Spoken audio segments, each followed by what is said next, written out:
If you watch at the French-speaking press in recent days, you see a lot of articles in favor of Rwanda.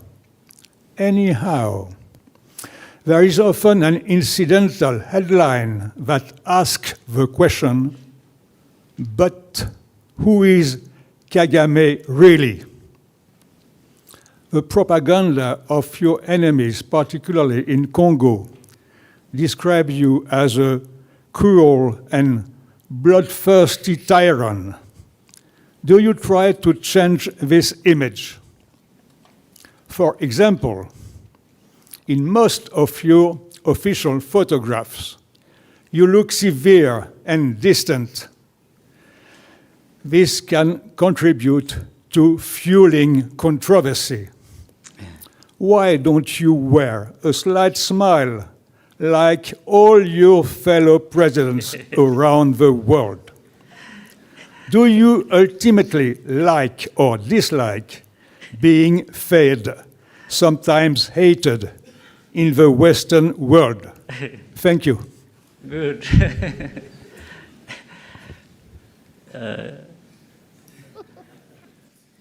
I think you have summarized well the questions that have been there but not asked directly. But for the smile, I think I have to borrow either some talent or actually directly the smile from some people. But the fact that it is the smile is lacking on me is not my making. Maybe it happens accidentally.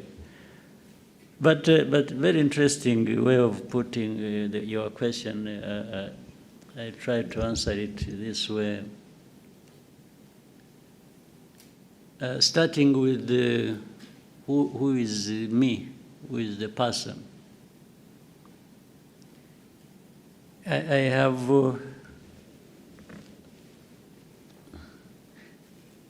me is the person you see.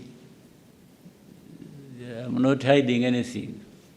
What you see in me is what I am. If you are just going by the looks or by whatever, or what I do more, I think is what may describe me than my physical looks. So I wanted to say, what you see is what you get with me. In most cases, in words or in deeds, they relate. My deeds and my words tend to relate. My looks may be different from that, may be different from my deeds and how I think. But in any case, isn't the description of the looks also subjective? There are people who see me as through the looks as a terrible person. There might be others who say, after all, there's nothing bad looking like that. So it's subjective. But to the point you're making about tyrant or cruel or... You see, you can't be bad to that extent. Cruel or a tyrant or bloodthirsty or whatever, and hide it. It's difficult. Even if you try to hide it, there is a moment it betrays you. And that also, once it has come out or once it is not there, you register the feeling, the description, from people who have to deal with you. If I was some of the things people have said about me or described me as, I mean, the judgment is out there, either for the people of this country or other people somewhere else. And it wouldn't just be confined to the press, because the press is full of individuals. But these individuals don't add up to a population that is as big as Rwanda's, even if Rwanda is very small. These are just individuals. 5 in France, 10 in America, 3 in China, 2 in Belgium, and so on and so forth. If you add all of them up, and they are even all negative and saying things about me, surely these can't be the people that are right and the rest wrong. But they only take advantage of the platform they have, they're able to command some voice that they put out there for people to, even people who don't know what you're talking. There are many people who even don't know about Kagame and get to know him by what a journalist has said, or one in the press has said. And in many cases, in my experience, some of them have started by hearing what the journalist said, and they ended up saying, but we've been told lies, when they come to know this through other means, either by direct contact or visit or whatever, and interaction with other people who know this person that has been talked about. They may say, this person told us lies. And consistently, over many years, has been telling us lies. What we saw, what we heard, whether it is this city, whether it is the person, whether it is this. They say, no, but what we are being told is completely different from what we have seen or experienced. So, and of course, there is a particularity with the Western press. The Western press, you will find out there are things that were said about this country 30 years ago, 25 years ago, that are being repeated now, which means, according to them, nothing has changed. They talk about Rwanda, very poor population. We are poor. We are not where the developed countries are, for sure. But this poverty, the way it was in 1995, in 2000, is not the way it is in 2024. But somebody will keep writing in the press, like what we have today is the same thing as we had 25 years ago, and keep just rubbing it in. You know, even the Kagame and his looks and so on, I've been trying, in recent days, I've been trying with a smile. Maybe it's not a good smile, but I've been trying. So the Kagame you saw in 95, in 94, 2000, anyway, there was no smile. There was nothing to smile about, so I didn't smile. But now, with some progress, I can afford some smile once in a while. So if somebody thinks, like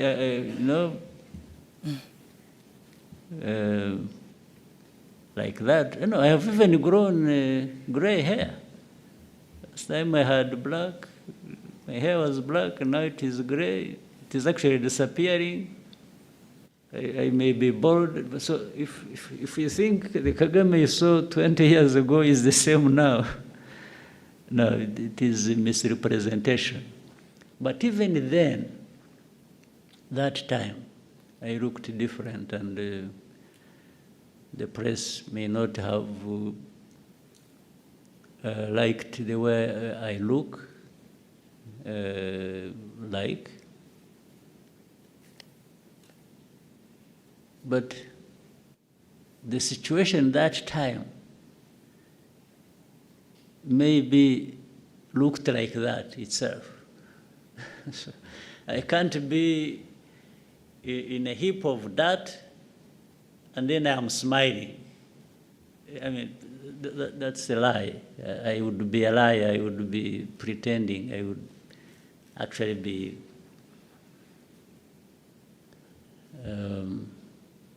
having some problems with me to pretend that everything is okay around me when everything is bad. So, finally, the Kagame you see, or there, or you like, or you don't like, is going to be there anyway. I don't need anybody to like me or to hate me to live my life. I live my life whether you like me or you don't like me. And I have my views, I express them, I do things, I do. So I owe my living to not a single individual or country, even if powerful ones. No, we are all human beings created, sometimes they say, by God. I don't know, maybe we are there for something. But so, for somebody to have powers over me, that one I can tell you is not possible. Even the most powerful didn't create me. Who created them, first of all? And we are all here just temporarily. If we are lucky, we live up to 100 years. Those are the luckiest. You know? So the one who is saying all that has also his time, and he'll go like all of us. Everyone has their day. So that's why I can't accept that anyone who has powers over somebody else to the point of dictating. Even the most powerful don't have power over us, how we live, how we do. So, but the Kagame has been shaped by that philosophy, that understanding, that, well, I try like any human being and do my best, do what I can do what I have to do. I may have flaws, make mistakes, own up and do good things, benefit others. And so I'm that person. Tell those people that actually to know me is not complicated. It's straightforward. It's me. Then other things we can discuss on the side. But that was a very powerful question. Thank you. Thank you, Your Excellency Amu Kanampilly from AFP. My question is about the March 23 movement in Eastern DRC. Your government has previously denied backing the movement.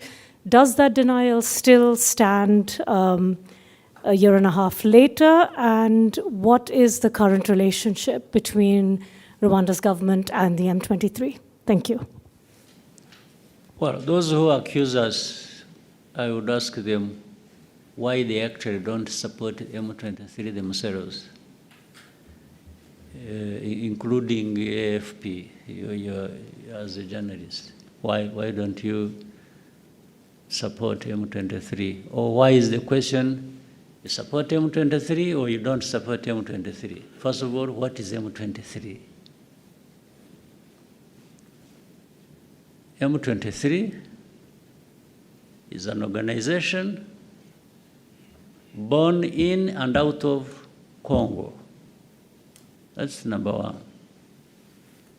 Number two, these are Congolese. And you will hear even Congo admit it.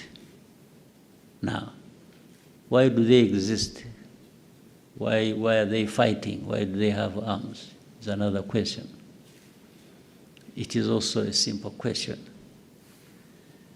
They exist because they have been denied their rights as citizens of that country. They are called Tutsis of Rwanda. Fine. But then you need to be educated also a little bit about history. We have Rwandan communities in Congo who are Congolese, and by the way, these are not just Tutsis, it is the same social structure of a country that is also there in Congo. Like, in fact, we have other neighboring countries where they are, but they are citizens of those countries. We have 100,000 people originating from this community, 100,000 who have been living here in Rwanda in refugee camps for the last 2 decades. Why? Because they are being uprooted from their ancestral homes, persecuted, and sent across. In fact, there are more in Uganda. There are 300, there's 100,000 here, there are hundreds of thousands there in Uganda, more numbers. So M23 is born out of that situation. That's why I asked the question. I said, well, why wouldn't anybody else, why are we being accused as Rwanda of supporting M23? And I'm saying even those who accuse us, actually I should accuse them of not supporting M23 because it is as if they agree with the injustice that is being done to this community. Otherwise, if you didn't agree with that injustice, you would be actually raising questions. Why these people of M23 being treated like this? Why are we having 100,000 refugees here in Rwanda? That's where you would start from. Not start from asking Rwanda, are you supporting M23 or not? Are you still denying it? Because you are asking the wrong question. The issue is not whether anybody supports M23 or not. The issue is, what is actually the problem of M23? That's the question you should have asked, in fact. What is the problem? What is this thing called M23? Are they human beings? Are they this? Are they Rwandans? Are they Congolese? Are they that? Why? Why do they exist? Why do they even have arms and are fighting in their own country? This is the right question that I should be asked. So whether Rwanda supports or associated in any way is actually immaterial. It is irrelevant to the question. Or even you, if you want to educate yourself or educate the public, the question should have been simple. Ask me, by the way, what do you understand the M23 to be? What is it? That's a fair question. That's the one I would wish to be associated with rather than whether I support or not support. Sophie Mkwena from the South African Broadcasting Corporation. Mr. President, yesterday we spoke to President Cyril Ramaphosa, who said you had a marathon meeting on Saturday night. You also have the former South African president in the country who joined yesterday. Were you able to raise issues that we spoke about on Thursday in relation to Rwanda's relationship with South Africa, particularly the issue of the DRC? Thank you so much.